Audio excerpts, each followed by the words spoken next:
Oh, mic test, 1, 2, 3. Oh, kick has only like 2 seconds delay.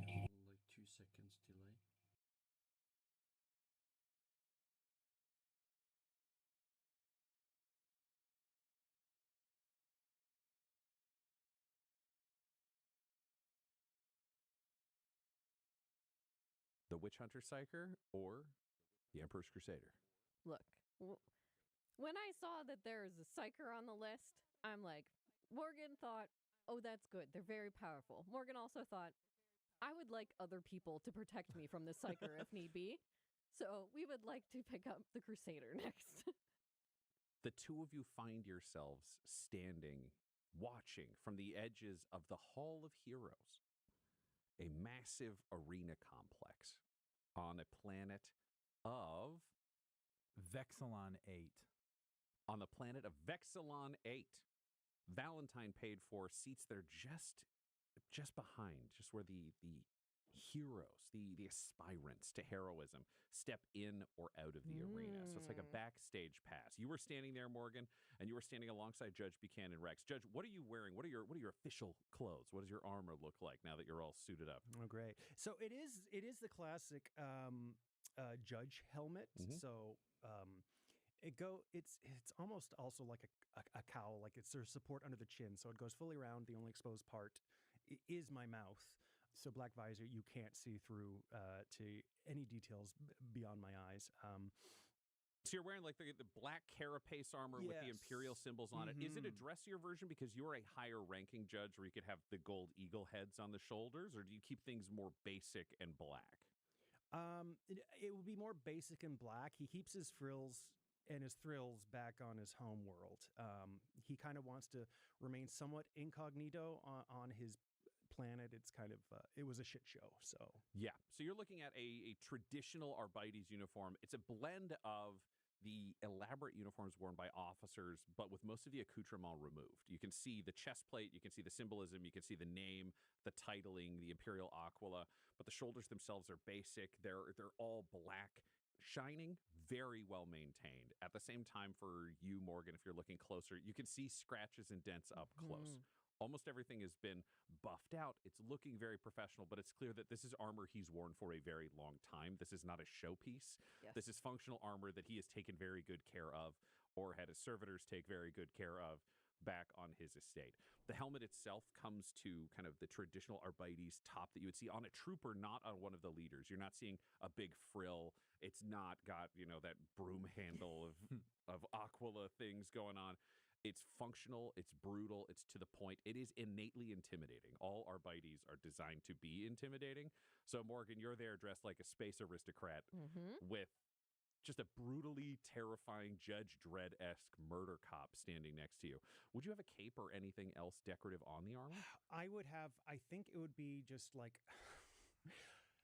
Oh man, it's the Incredibles paradox, or not paradox, conundrum, I guess. I think yes. When he's on more diplomatic missions, he has the cape, and when he sets into new worlds, he will wear the cape.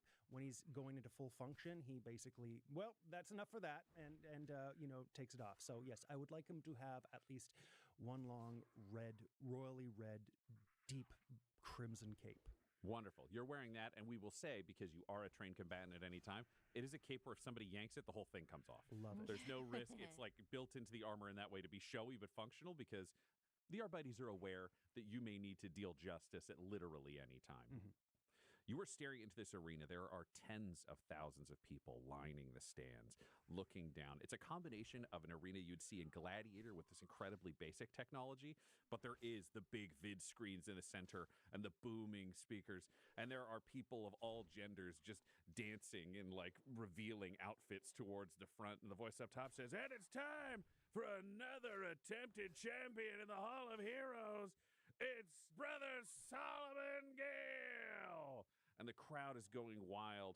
And Brother Solomon, you are standing in the center of this sand-based arena. It's a giant circle. You've walked through your gate, and on the other side is a gate that when they open it, some horrific monster will come forth, some absolute nightmare creature that you will face in the name of the Emperor.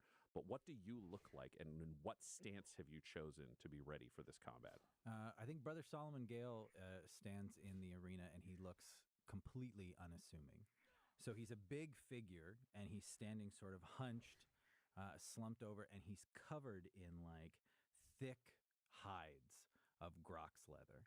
So you can't see underneath, you can't see anything, and he stands like staring straight, like head, like hooded over with this big grox leather cloak kind of thing, and he just stands unmoving, pinned forward, waiting for the door to open. Do you have weapons in your hands? Not that you can see. So it's just a mound of grox It is leather just a mound and of grox face. leather in the sort of shape of a person with a dark hood over top, unmoving, staring forward.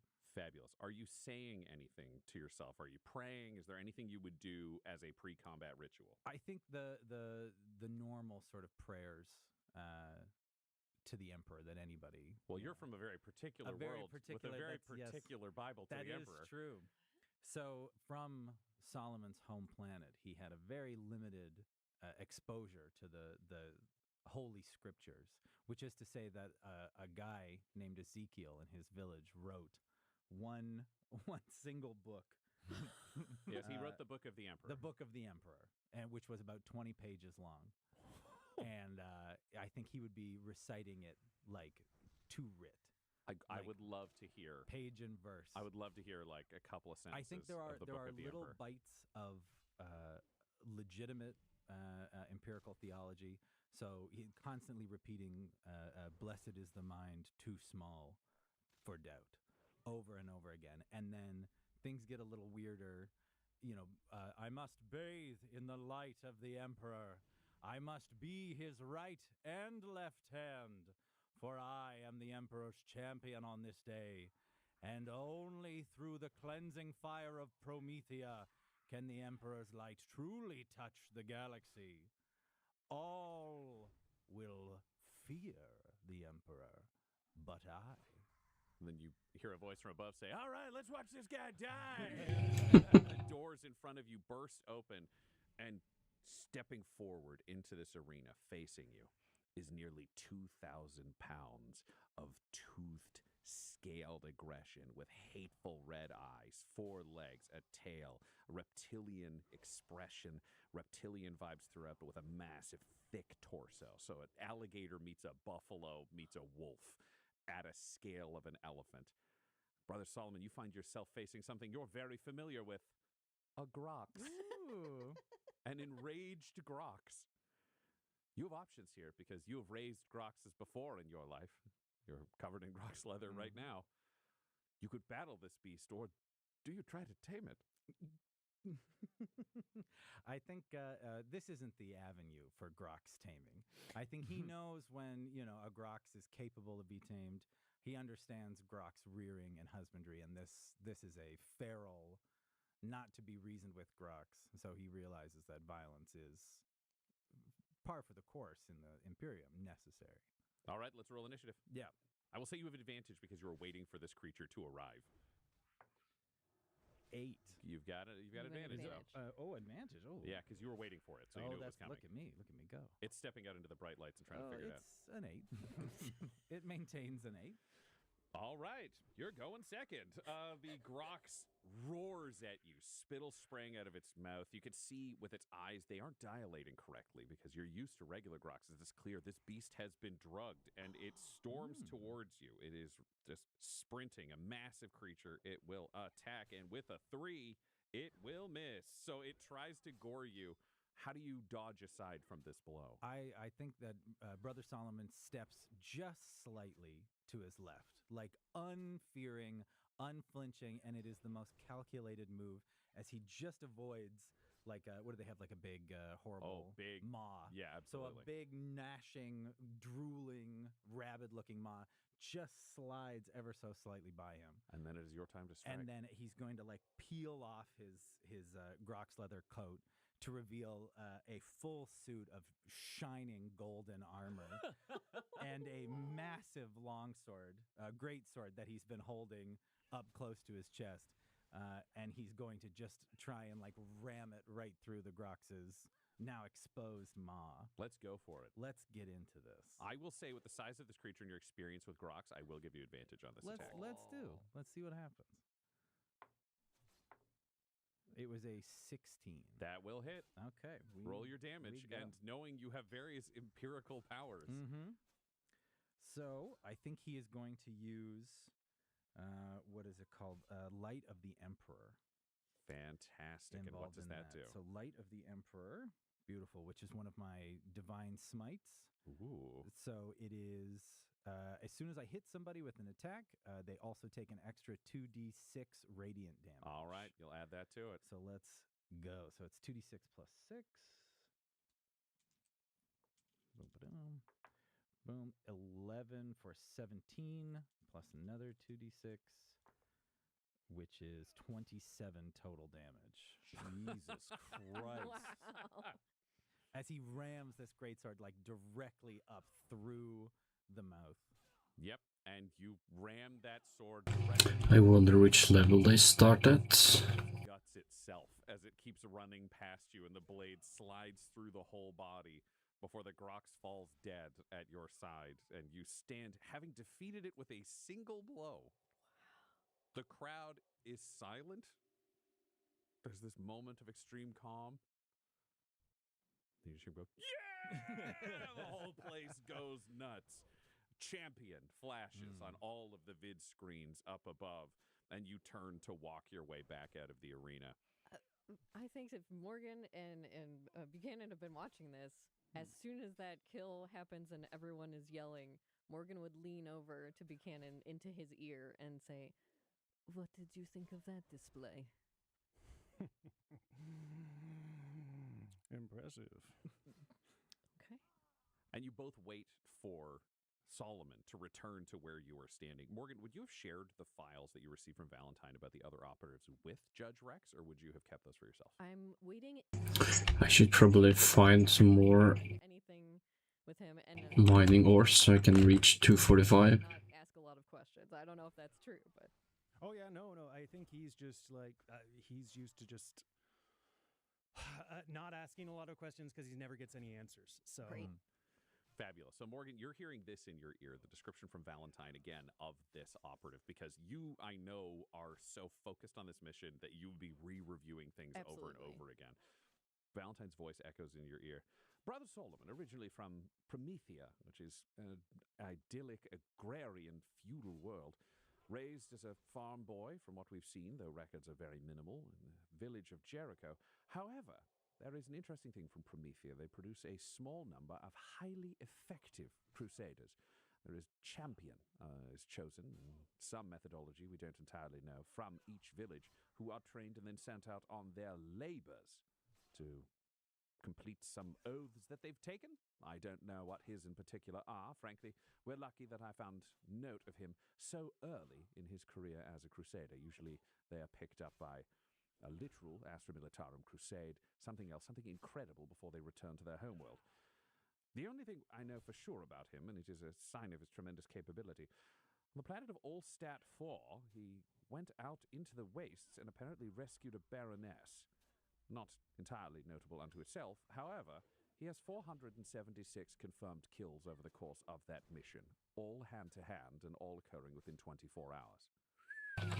At what he does. I don't know how quirky, shall we say, he is. Probably very. One of my notes includes the fact that the Book of the Emperor is the primary text of the village of Jericho. It was written by a man named Ezekiel Flame, and they treat it as though it was an imperial Bible. It has 320 pages. 300 of them are empty because after writing 20 pages, Ezekiel Flame died in a Grox accident. The locals believe that those last 300 pages remain to allow them to contemplate the Emperor's mysteries. Just because he's simple, don't necessarily believe that he's stupid. At the same time, he might be stupid. I wish you luck. Everyone needs their own right hand. The Emperor has you. Perhaps this man will be yours. And that recording ends as Brother Solomon approaches to the backstage area where your tickets allow you to be the first ones to meet him. Morgan will walk up, clapping, looking at Solomon.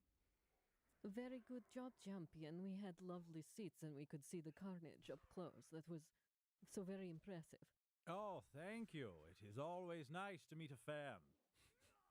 And he takes a big drink out of like a water skin and like wipes his brow, gets like the blood off of him. I am a fan of both you and the Emperor. Aren't we all fans of the Emperor? Yes. What a beautiful day he's blessed us with again.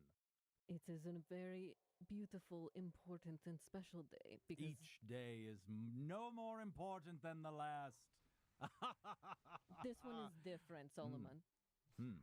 The Emperor is calling upon you for a special mission. You are to leave this place with me and my companion.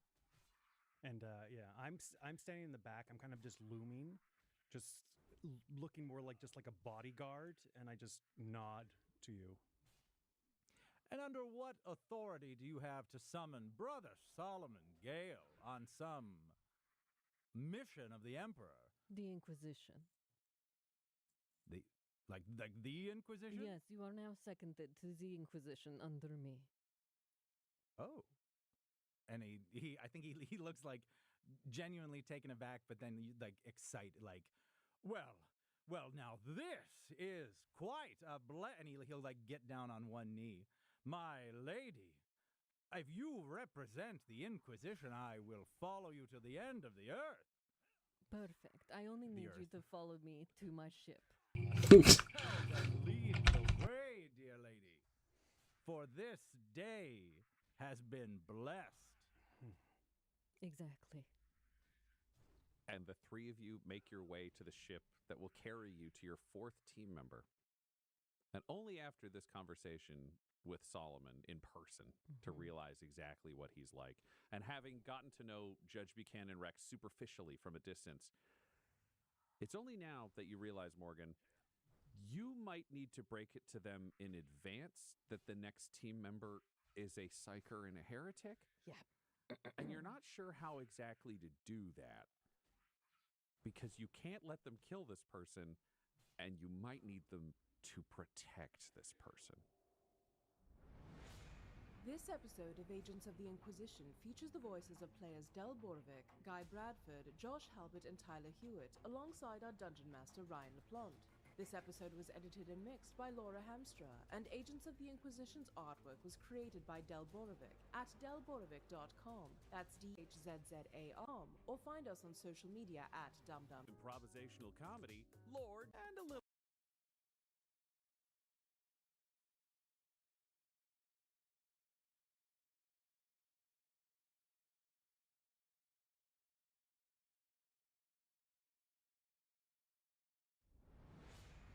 Morgan Rawls, you are on your way to pick up the final member of your inquisitorial band before your quest begins. You have already collected Judge Buchanan Rex and Brother Solomon Gale. You are now on your way to collect the witch hunter turned psyker, Damien Proxima. You are with two very Puritan people. Yeah. Damien is a psyker who you need for your missions. Is there any way you want to prepare them in advance for this? Yeah. Would it be possible to listen to Valentine's Note Of first course. before I talk to the rest of everyone? Of I would love course to you have can. He's full probably a good guy. information. In the Full bathroom, she's information here. listening quietly with the door closed. just my earbuds. Damien Proxima is an operative that I discovered personally over the course of a mission. He was raised in the Schola Ministorum, trained as an acolyte of the imperial cult, and appeared to be very devout, dedicated to the cause, prayed regularly, his reports were excellent, and he began creating or being a part of miracles. Over the course of his early career, there were notes where he had ecstatic visions, dreams, where he was describing things that he had seen that those higher up within the Ministorum recognized as the fall of Horus and the civil war with the Deceiver. He spoke it poetically, but it was seen within those visions which drew the immediate attention of his superiors. He identified a rogue psyker waiting in line in an attempt to destroy the body of Saint Vincula, and he faith-healed Cardinal Oyoda of the Imperial Church. All of these were cleared as miracles, not psychic interference. Unfortunately, over time he eventually drew the attention of the ecclesiarchy witch hunters, one specifically, Jean-Claude Raphael. It appeared that the witch hunter saw potential in Damien and wanted to nurture it, took the boy in younger than was typical for witch hunter apprentices. He was taken in around the age of 15. Continued forwards, there may have been some psychic interactions. We're not entirely sure when his powers matured, but we know when they came out. He was engaged with a battle against the cult of apparently a Father Kestrel. Unfortunately, they had successfully summoned Father Kestrel, and the demon, rather than destroying his party, one that I myself had been pursuing under a variety of other names, the demon opened the doorway inside Damien's mind. The psychic powers of the warp flowed forth, and he burnt down most of his companions. At that point, I discovered him in the field and took him in. I didn't know who he was. I wanted to discover what I could about him. He has been in a psyker prison for approximately 5 years, honing his abilities from other rogue psykers and other tools. I have shown up to provide him things. The longer he survives, the more things he has received. He appears to have a deep-seated hatred of this demon. Again, he knows it as Father Kestrel. It's also known as Mother Kestrel, Brother Kestrel, Sister Kestrel, the Joyous Queen, the Dancing Fool, the Whirling Mother, the Transcendent Fool. There are a lot of names of this demon. He hates it deep down inside his soul. He started out religious, now became the thing that he was persecuting, but at the same time it seems that he has no greater urge than to destroy this demon, any demon, and the warp as a whole. That is what I know. If you arrive in prison, you'll be able to remove him with the rosette.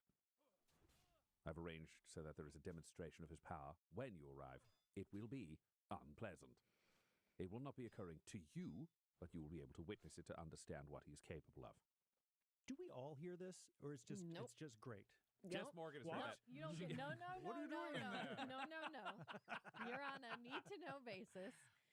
Morgan listens to this and it wrestles with this because it's the most complicated of the agents. But it also seems to her that it makes a sort of sense, and also that Valentine picked this person particularly. Morgan has known that psychers in the past can be very harmful and very scary, but can also be extremely helpful. And so it is that like double-edged sword of something that is heretical and evil, but when put towards good ends, can use that power in a way that can be very helpful for the Emperor and for the Inquisition. So she will find a room where they can all sit, that her and the two boys can sit down together, and so no one else can be listening. There is a mess hall on this particular ship that you are traveling in, but it has side containers, side rooms that can be sealed off completely. So you pay for one of these VIP dinner rooms, and the three of you sit down in a room that you are sure is unavailable to any prying ears. Yep. And Morgan will sit down. Brother, Judge, we are on our way to pick up our third and final operative. I wanted to talk to you both about it to begin with. I know that you both have served the Imperium well. You both are religious, violent, perfect displays of Imperium humanity. Our third person has been troubled.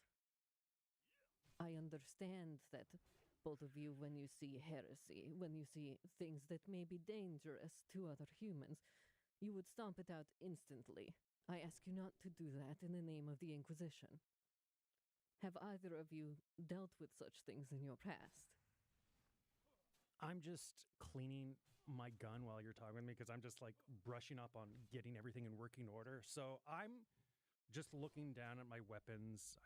I'm also like possibly in between my gun, just sharpening my knife with a sharpening stone. You've never seen anyone eat as fast as Judge Buchanan Rex. Like full meal, it's military style of like, gotta get it in you before the mission, immediately back to caring for weapons. And I'm not even giving you eye contact. I'm just looking down at my things. You're asking if we're familiar with heresy. You do know I'm an Arbites, right? I do, and I've read your record. I wanted to hear it from you, how you feel about it. Will you be able to stay your hand if you see it on my order? Were I 200 years younger, I might have struck you down for even bringing up the topic of heresy. But I'm older and wiser. I need to know more, though. You will know more because we Good will enough for me. meet him. Good. And you, brother? My lady, I am but a tool of the Inquisition at this moment. I heed your every word, but I agree with the good judge. We must know what kind of heresy we are to face on this planet. What evil is wrought in this new environment to be best prepared to serve the Emperor. We are going to go to a prison and pick up a psyker heretic who will be joining us. It's a psyker. Yes. I also want you both to know that he, from what I know, is a pious psyker. So I hope that both of you will help him continue to pray to the Emperor and follow the correct path. Can I count on you to do that for me? A pious heretic psyker. Well, now I've heard everything. Forgive me in my ignorance, my lady, but how is a psyker heretical? We have no knowledge of this. Some of my close personal friends are psychers. Brother Solomon, then you don't need to worry about it. Sounds like a miscommunication at best. I look forward to gaining the company of this good psyker. Wonderful. Perfect. All right. And Morgan finally settles down to eat food. Morgan, can you roll me an insight? Yeah. 22. I'll let you let this ride because it's entirely your decision, but Brother Solomon may think psyker means something different than you if he has several close friends who are psychers. You can't see it, but the judge's eyes are just widening underneath his helmet and his visor. His alarms are going off, and he just doesn't know if he's dealing with a dull tool or if he's actually being authentically inclined to like and support other psychers. So, Well, is there any way I could tell his physical tells from Roll me a being... perception. All right. 14. 14. This is pretty obvious discomfort that he's not actively trying to hide it. So I would say, yeah, you can spot it. Judge Rex, do you have thoughts about this? yes, I do actually. Thank you for bringing that up. Where do I even begin? You have friends that are psychers. Oh, of course. Back on Promethea. And then I withdraw my Arbides shotgun. Stand up. And Morgan will stand right in front of the judge, in front of the shotgun. So you are all in a table that is a circle with an Great. exit to it. So Morgan, just because now we need to paint this picture, I imagined in my head it was like Solomon and Buchanan at the edges of the horseshoe, ready to step out, and you the furthest in. Mm-hmm. So how do you get out and in between the two of them when you're the deepest into the table? I think Morgan's going to jump up onto the table Great. in the middle of them. Top and, of table. And she's squat, so that her chest is in front of the shotgun. Okay. Stand down, Judge. Don't pull weapons on other members of our team. You said we were dealing with one psyker. A pious psyker. Now I hear this gentleman has been dealing with psychers for years now? This changes the equation. Judge, he is not a psyker, and the other psychers he's mentioning are not here, are they, Brother Solomon? No, of course not. They're back on Listen, I think there might be a miscommunication. Let me read to you from the good book of the Emperor. And he pulls out and he opens it to the I love that character. I know this is not maybe what you're used to, but look right here. These are the commandments of the Emperor, and here is what we must fear. You must fear the heretic and the mutant. And then he turns over the next page and it's empty, and that's where it cut off. The big two, we called them. The heretic and the mutant. Psychers, not mentioned. Brother Solomon, I think there is some information missing in your book. It's funny you mention that. And he starts flipping through Here, the mysteries of the Emperor. For us to impart our own wisdom and experiences, so we may seek greater knowledge. Not everything can be spelled out for you, my friends. Yes, exactly. Judge, it seems that Solomon might need your guidance, tutelage. You to help share some of that knowledge you have from all of the years that you have worked for the Imperium. Does that settle you? Judge Rex lowers his shotgun, sits back down, and he's just gonna go quiet. He's just like gonna see how it So it has been maximum of players of 2,886. like it. But I guess I'm going to have to get used to not liking this. Morgan's gonna sidle back off of the table, but she's gonna come to Judge Rex's side and kind of squat down next to him where he's sitting. Can you roll me an acrobatics? Sure.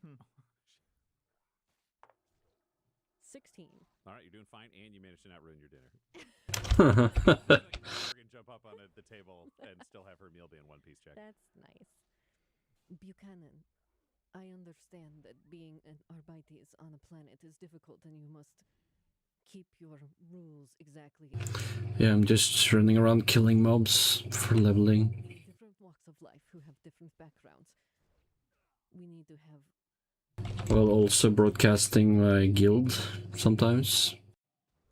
Don't want to do it too much. Yes, I think that tracks. Very well, but I must warn you, champion. Watch what you say. I speak only the word of the Emperor, my good judge. Come, sit at my feet, and I might read to you. At my feet. He's so earnest about this. Like Yeah. there's no hint of idea. He has no idea this is wrong. He's so happy to be here, and he's so pleased to be in a mission of the Inquisition, and he just wants. He's like, this is him trying to make friends. No. Oh, well. Perhaps I will just read, and if you happen to hear it. No. Okay. Well, maybe I'll just sit quietly. Yes, let us all sit quietly and finish our dinner. I already have. I'm going now. Yes, you're dismissed. Dealing with psychers. And the next day, you take a lighter from the ship that you are transporting in, a lighter being a small class of subship that you could use to transport between Very ships, and you travel over to a ship that didn't show up on any of the sensors. You could see from the outside that it was an invisible ship from where you had come from. The sensors on your first ship weren't even able to pick it up, but they had this location for you to go to. Okay, let's see. Into this facility, and you are escorted by guards who have their mouths sealed shut. Their jaws are mechanical, wired into the upper part of their cheekbones. You can see that they have been crudely sutured in place. They cannot talk, and they cannot hear. They've also been deafened. They have the ability to see. They are clearly fit. They are not emaciated in any way, but they are wearing very basic uniforms. No armor. You are seeing plastic batons, like clearly reinforced, very capable, but they don't have any metal on them, like very, very limited. The feeling as you're going through this is kind of like the Magneto prison in the original X-Men. It's a very limited environment, and you're escorted silently. Morgan, you show a document on your data slate that is anticipated, and you make your way to an observation room.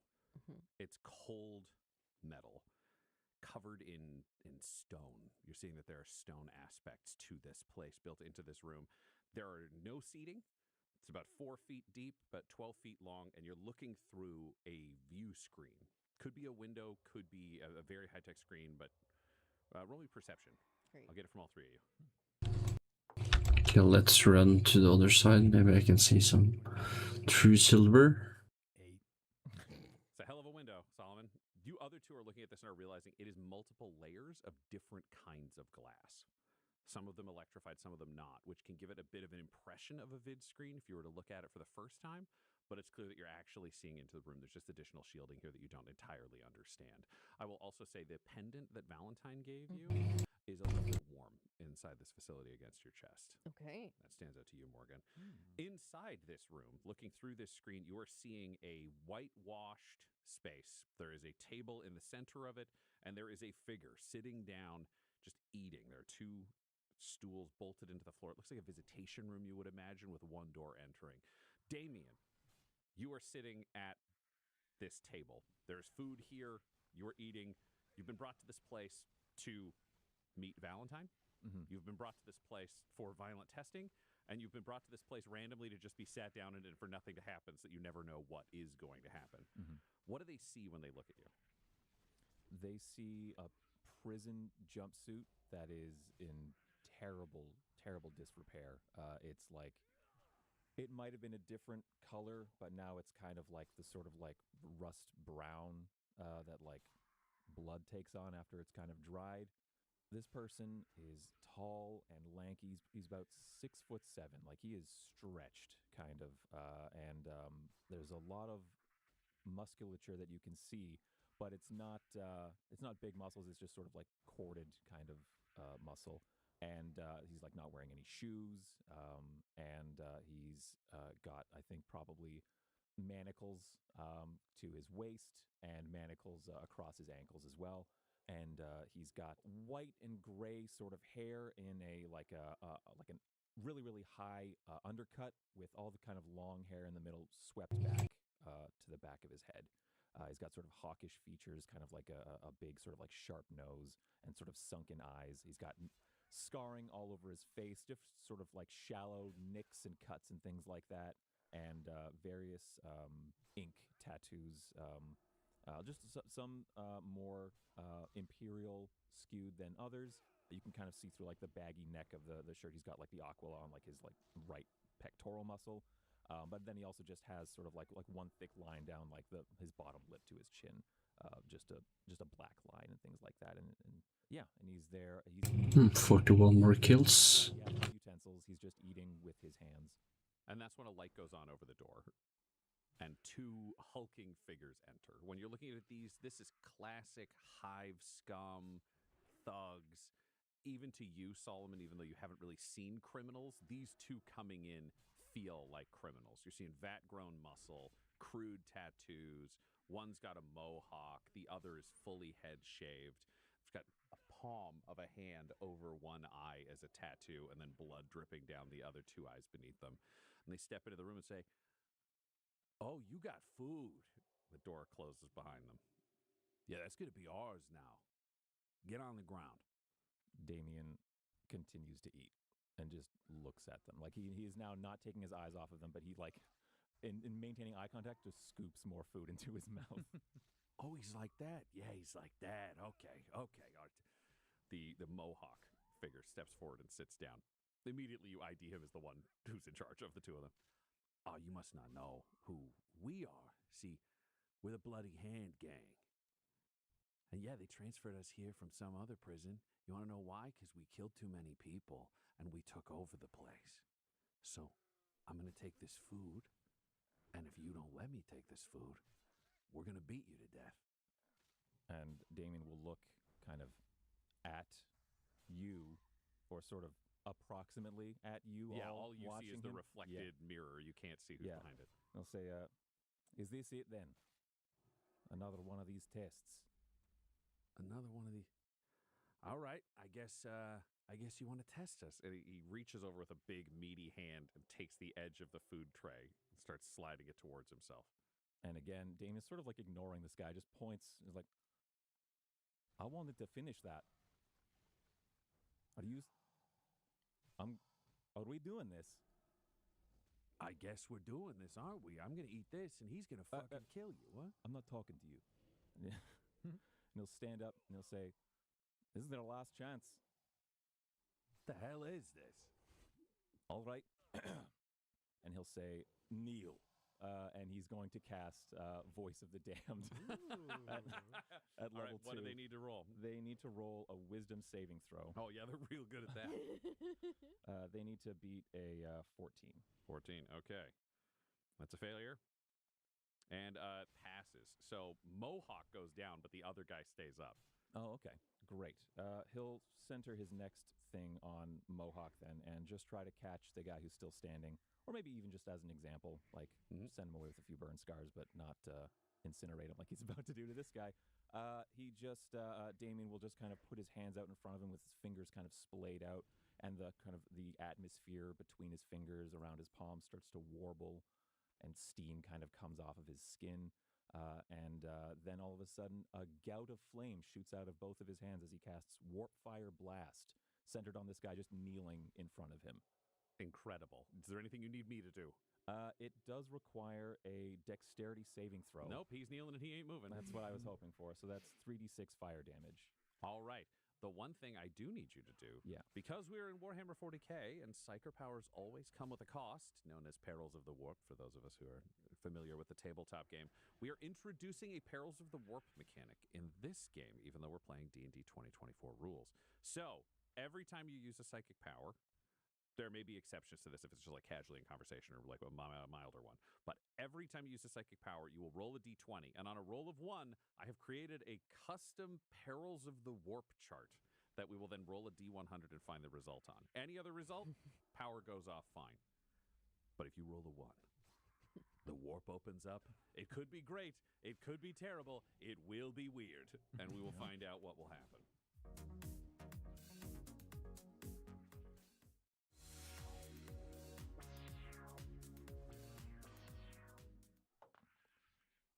That's lucky number 13. Lucky number 13, you're doing fine. Okay. 11 and one more d6 for a total of 15 fire damage. Dang. 15 fire damage. You incinerate him down to the bones. Yeah. On the body class. The other guy goes, oh, fuck me. All right, I guess you looking for a flaming hand gang? Fuck it. You're the boss now. Enjoy your food. I'd like to leave, please. Knocks on the door. I'd like to leave. Thank you. The door does not open. Oh, that's just too bad. You better watch out. I'm also the fucking witch. I'll fucking witch you so hard. You better watch out. You better watch. He's saying this as he's backing away. Just one hand towards you. Like, Yeah. Damien is also backing away so that we're just at opposite ends of the room. And kind of thinking that, like, if this guy hasn't been allowed to leave, like, there must be more that needs to be shown. So he'll kind of, like, tilt his head to the left and right, kind of loosen up his neck, and provide a bigger show of what he's capable of. And he will cast Warpfire Sphere, and a giant ball of chaotic fire just forms out of nothing in the middle of the room, just growing and growing and growing. And then Damien just sort of, like, with one finger forward, gestures, and the ball begins to roll towards this man at the other end of the room. oh, fuck! He yells. What does he have to roll, if anything? Warpfire Sphere is a 5-foot diameter sphere. That doesn't bode well for him. Any creature that ends its turn within 5 feet of the sphere makes a dex saving throw. That's a 7. That's not going to beat the 14 requirement. So that's 2d6 fire damage. Roll away. That is 9 fire damage. Ah! Ah! And Just standing and screaming and trying to leap out. Yeah, the gout of flame, the warp fire blast, that was like a one thing, but this fireball doesn't go away. It just stays there until the screaming stops. Okay, so he keeps screaming. And everyone watching gets a solid 60 seconds of this guy screaming before he completely burns to death. Yeah, I think I'm gonna level up and then go to bed afterwards, since I have to go to work tomorrow, sadly. Upper arms of both of her companions. Just gently, just holding them, just in case they decide to do an act or they decide to do anything, she can just sort of like back on them. I think as soon as the first gout of flame comes out, I think Brother Solomon is going to, like, clap the judge on the back and be like, "See, Judge, he works the miracles of the Emperor. Look at him burn the heretic, the criminal. These are miraculous times, Judge." And the judge, who figures himself a Renaissance man, will just recite a passage, like a poetry passage. It's like, "Burn, burn, the heretic booms. The fire brings but only doom. Ominous. And another guy dies horrifically. Roll me a d20. That's a 19. All right, you're still fine. Yeah. Nothing spooky happens one way or the Oh other. my god. Damien, you've killed everyone. You are inside this room, and the door opens. And I will have snuffed out the warp fire sphere. Yeah, the door will not open until that sphere is gone. But once that sphere is gone, the door will open, and you find yourself looking at a guard, which is unusual. Generally speaking, the door just opens, and you walk down the path to the other door that's open, and they close them. But a guard is there and has all of your items when you were arrested stored in his hands, in his palm, in a bag, like a clear plastic bag where they had been stored. What is this? The guard holds out his hands. Looking at the top, you can see there's a piece of parchment that has been attached to this bag. Yeah. It says your name, the date you were arrested, the date now. If you weren't counting the days, you're now aware it's been 5 years. Yeah, I'm aware. Prisoner released. He'll snatch that up. Is there any more to read? That's all. I'll look at the guard, who can't hear, but will like sort of over-enunciate to make sure that he is understood through lip reading, which I think might have come up. Mhm. Did Valentine do this? The guard makes no expression. He'll just take his things and put them on, like just casually, just kind of brush the the now like burnt terribly meal Off kind the of metal table, off yeah. the table, and kind of put the things out here, and we'll kind of go over his equipment. Some of this not truly his, but I guess his now. Inherited at the time of Inherited, yeah. his awakening / tragic. 27 more kills. It was in his arms as he was apprehended, yeah. And he was much smaller then. And given that the glass, the viewport is a mirror, we'll turn to face it to see how his mentor's witch hunter coat fits him now that he's grown. Fits just fine. It is in a terrible state.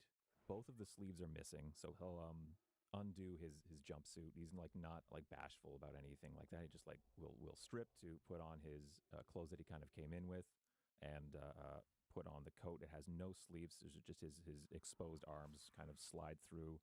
There was sort of like ceramite armor kind of like put into like key junctures on this coat to provide more protection for a witch hunter, but that has been like melted and kind of or blasted. Hello, Tamara. How are you doing? Tactical cover, anything like that. It is just a garment. But he straps it across his chest. It's almost 11 o'clock here. Regards the hat, and for now, will not put it on. He will pick up and sling across his shoulder a light crossbow. What the hell? The scorpion can disarm? And poorly maintained sickles, just two one-handed, kind of curved. Again? Kind of rest onto his hips. And hello. pick up his like parchment, his prayer book. Hello. Square everything away. Hat he will kind of just like tuck under his arm, secure with his offhand, and say, "All right, what now?" When you turn back around the guard, I'm just running around killing stuff to level. there's a path for you to walk. The rest of you have a very similar experience, only you do have a guard to walk you down the path Great. of doors. Did we see him change though? You did not. You would have been walked out of that room, so you would see him for the first time moments later when he would. Is there something you wanted to see while he changed? I thought he was just like, because when he said that he doesn't care, like he's just so used to it. I think as a judge, just making sure he's not full in any drinks or hiding anything that might have been on his keister person. in anything? Yeah. I mean, if you refuse to go, yes. Okay, then you stayed because the judge wanted to watch a man change, according to the other two of I you. think Brother Solomon would have turned Morgan around and been, "My lady, Oh, God. modesty, please. Give the man time to change." Brother Solomon has turned Morgan away while the judge is watching like a hawk as this man changes. And then you're all escorted to the other side of the ship, basically. Perfect. It is a long walk down a series of hallways to an exit bay. You can see the airlock on the other side is clearly hooked up to a ship. It is this large kind of storage bay. They could bring ships in, prisoners in or out. How has your weekend been so far, Tamara? This is mainly an ability sentry, and it's over. So this isn't designed for like fighters or other things to land in. This is a much smaller bay. You're there. You're all in your equipment. You all have your gear with you when Damien steps out to join the group. And I want to be clear. When Tyler said he carries a light crossbow, it's not like, oh, Ooh, only 20 more kills. we've reskinned a lot of things. Damien looks like a classic witch hunter with a crossbow. That's his equipment, and that is what he is carrying. But he steps out, and Damien, you take in these other three. Now, we know what the judge looks like in his official gear. We know what Solomon looks like in his official gear.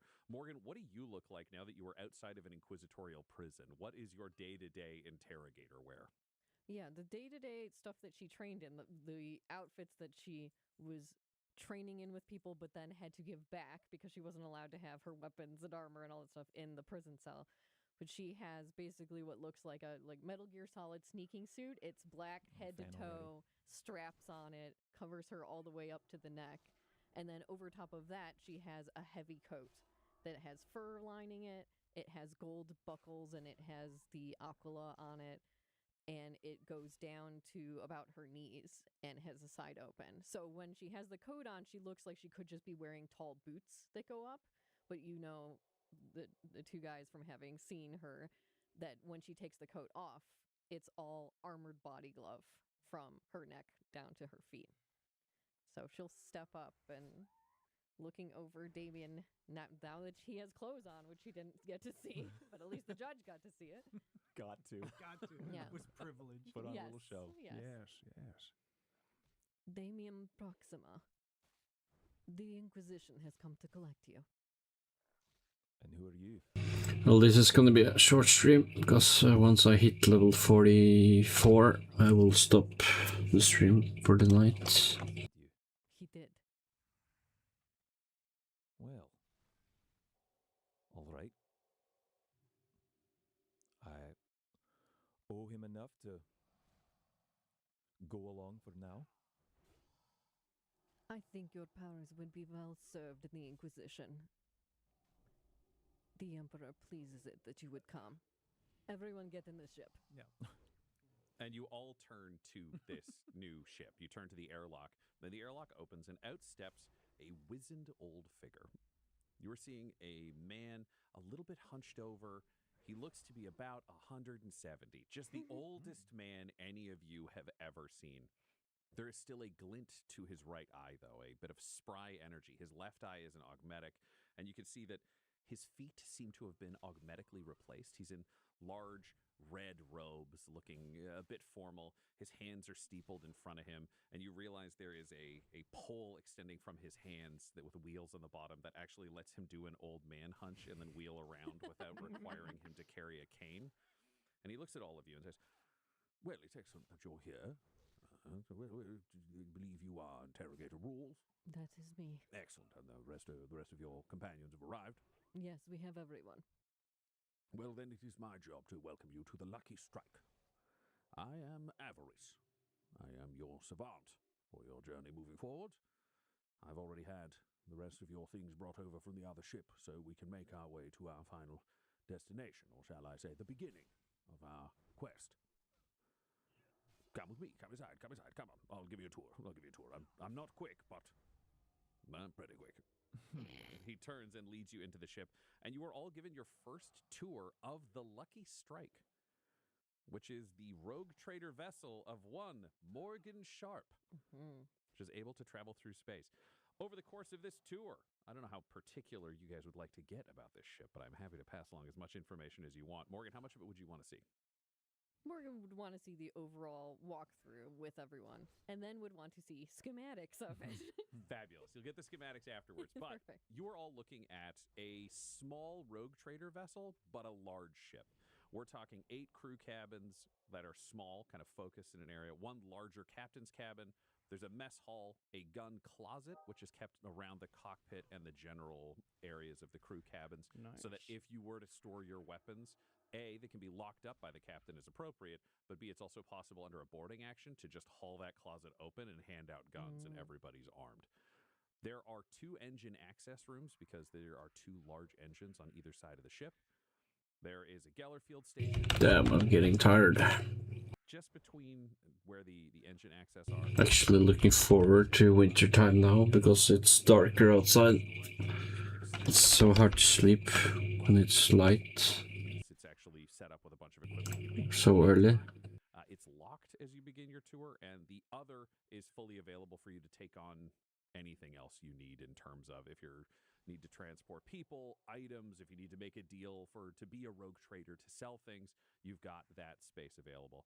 There also is a rear launch, which is interesting for you to be able to check it out because there are exits that you could just climb out if you were to land this ship. Yeah. It's capable of atmospheric entry, but it's big and it's relatively ponderous if you were to move it into atmosphere. But from the rear launch, there are 2 different craft that undoubtedly are of very great interest to you. One, Avarice points towards and says, yes, so this is your gun cutter. This is a way for you to... Wait, can you hear me? Yeah, should be able to. Typical flying style. When you look at this, it's a sleek ship. This is much closer to like the X-Men Quinjet style thing. Yeah. It'll fit all of you. If you need to bring a few more people, you could do that. There's an auto cannon. Mic test, yeah. Easy kind of boxy flyer that you could take down and out if you wanted to get yourself down and get your up. The other, though, is something that would be puzzling visually for 3 of you. Because Morgan, Brother Solomon, and Damien, you haven't seen anything like this. The judge, however, has. Judge, your visual comparison of this is an Ultramarines drop pod, which you have seen during your time, the very brief time that you got to spend with the Ultramarines, which is shaped almost like a mechanical egg, just with sharper edges leading up to the top. This one is broader. It has more supports. There are more rockets strapped to it than you saw in the Ultramarines version. Your guess, Judge, would be this is to allow people to survive landing in this because a Space Marine drop pod, only Space Marines can survive the compression on the bottom of the landing. But this is there. It's got a pedal shape for when it opens up to allow you all to exit. And Avarice says to you, yes, this is the drop lander. So if you are in a combat situation or we need to send you somewhere dangerous, it'll get you in. Drop you down quite violently. It is unpleasant, but there are gel couches inside. 9 more kills. Nice. It can fly back up, but it's a hell of a lot slower and more ponderous, so I would not suggest that in any sort of combat zone. Understood. And that's the lucky strike. The only other thing that's probably worth mentioning is, well, I should let you speak to the closet. Just a second, come with me. He leads you over back, wheeling his hands around as a little old man to the one locked door to the engine room. And he knocks on it from inside your voice. No. You have to let them in. It's the interrogator. Oh, okay. And the door hisses open, and you all enter into what you'd seen on the other side is a large, empty, vast storage bay. You were aware how much space was there. This one is chock fucking full. There are weird little hallways. It's almost like a hoarder was in here. It's full of technology. You're seeing outfits. You're seeing armor thrown aside. There's an armorer's table. And there's a large system in the back that you can all see that clearly has cryopods attached to it. So they're designed so you can go into them and put yourself in stasis for long journeys or other things that are going on. You can't see inside those pods right now. They're frosted over. But coming out from amongst them is an Adeptus Mechanicus. You recognize it's undeniable how much technology is in this man. He is hovering off the ground. You can see exhausts that are creating almost little rippling waves in the air underneath him of anti-gravity. So we didn't break the 3,000 limit tonight. That almost moves up and out. Maybe next week. As he's doing this, and he's got 6 arms. 2 that are clearly the original human style, though they've been heavily altered. 2 more that appear to be equally human in scale and movement, but they are fully mechanical. And then 2 mechadendrites at the top that also have hands on them, like very finely made filigreed hands. And under his red robe, which has been custom made to sit above his skirt, it doesn't dangle down to affect his movement negatively. You can see just a full mechanical face. You're seeing a speaker for the mouth from what you can see, 2 big mechanical eyes, and then the hood hangs down, so you're not actually sure what goes on within it. So, interrogator, it's good to see you. Nice to meet you. What do I address you as? I am technically designated CL053T, but people call me Closet. Understood. Good to meet you, Closet. Yes, if you need any weapons, upgrades, maintenance, if you need specific outfits for your queries, if you need anything technically put together, I can provide what you need. Perfect. I'm like a closet. I've been told this is humorous to some baseline humans. Brother, are you enjoying this? It's just a funny. It's a closet and he stores things. I enjoy a good joke as much as the next person. There you go, Closet. You have a fan. Excellent. Let me know how I may serve you, fan. Thank you very much. And you leave. The rest of the crew that you see on the ship, you check in and meet the pilots, who are known as Cutter Prime and Cutter Secundus. They are servitors who are locked into the canopy. So they're in the cockpit. They can be removed to allow you to manually fly, should you so wish to at some point. But they both work 12-hour shifts. One is deactivated for 12 hours to rest the human brain inside it, and the other is activated. The navigator, known as Nav4, is a servitor. The astropath, known as Ast2, is a servitor. The cook, called Cook 10, is a servitor. And there are 6 more servitors. 2 are maintenance, and 4 are for loading if you're bringing crew in and out. If you didn't know, a servitor is basically a robot with a human brain, With the ship at this time. if I'm not mistaken, which means there are like 6 dead humans serving the ship. Is done by psychers. So they servitorized a psycher to be able to just send and receive messages. As nature intended. Fabulous. So you can all claim your quarters. You all have your various items. Obviously, your servo skull has come with you, and there is a loud bark coming that only you would recognize as a bark, Judge Rex, from Closet's area, tearing out of the storage bay here, because your cyber mastiff has chain blades inside its mouth. So that's what it sounds like when it's happy to see you. Just a horrifying, metal, threatening, menacing robot dog full of a real dog's spine and brain, but just murder pieces, comes tearing down the corridor towards you. Rex 2! And it bowls into you in like a kind of dog-like affection. It's not fully aware of how dangerous it is, but it has been programmed so that there's never actual aggression expressed towards you. And you're a big guy in armor, so you can take a bonk from a metal dog. No! He bowls me over, and he's, instead of using his chainsaw tongue, he is just like nuzzling me with his head. So he's just scraping. There's sparks flying off my helmet. I'm laughing. Oh, that's a good boy, Rex 2. Oh, did you have a nice trip?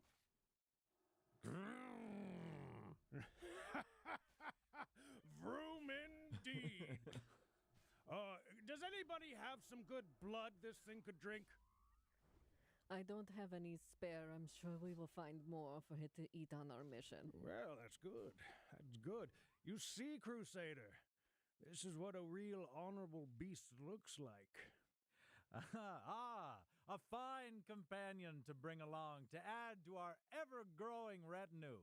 Judge, I value your wisdom in the matter. Good. All right, then. You should. Very good. Everyone, pick a room. Take your cyber mat. Do you keep it in your room with you? No, he sleeps at the foot of my bed. Perfect. Yes. Fabulous. You all claim quarters amongst these things. I'm imagining, Morgan, you would take the larger captain's quarters? Yeah. Excellent. You have a rather decorated quarters. It's clearly intended to just enhance the rogue trader-ish image of, like, if you're going to invest in one place being comfortable, everywhere else looks like a shipping vehicle. This is clearly for you. So Yeah. there's a lot of pillows, there are a lot of other things. You can redecorate at will with things you pick up along the way, but you have comfortable, kind of glamorous quarters. The rest of you have very functional. It's another prison cell, Damien, but you get to open and close the door, so there's a bit of a difference. Fun. Yeah. Would you? I'm imagining Yay, level up. You wouldn't want to gun closet them. Oh yeah, no, he's not. He's still not trusting anybody. The judge. Fabulous. I will also flag for all of you that you have the ability to lock your doors so that you can actually have privacy or have things other people would not be aware of. I will also flag for you, Interrogator. They don't know, but you can unlock any door on the ship because your rosette will let you do that because it still has all of those cool things. And speaking of rosette, it has a daggerish ending and a gem in the center, and it looks a little bit different than the regular Inquisition symbol. And I had a lovely pin given to me by Tyler that we will say is our special condition rosette. So if you want to wear that, you can while we are recording. Yeah. Oh, damn. Gonna get Very this nice. on.